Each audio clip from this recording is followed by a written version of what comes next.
ए जी highly card थोड़ा शादी के छापावल कार्ड फाड़ दे। बिजली का बिल हो।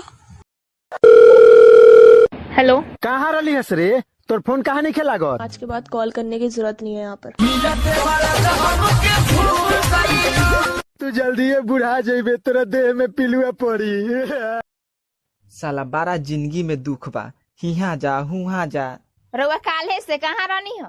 काहे कुछ भइल बा का? रात भर चारा पर लिखले बानी आई लव यू। जब देखौटी भइल त झूठ काहे बोलिस कि एको अक्षर पढ़ल नहीं छी? नाराज हो हमसे? हाँ। एक दिन नहीं मिली तो इतना गुस्सा, कल को कोई दूसरा हमें ब्याह ले गया तो? चड्ढा समझाओ इसे, समझाओ। तोरा ससुरा में जाके जान कि न बो जमीन हम वही जे चलै बो धना कुटी के मशीन। ओए ओए का हो बोला बे? चांद तारों में नजर आए चेहरा तेरा।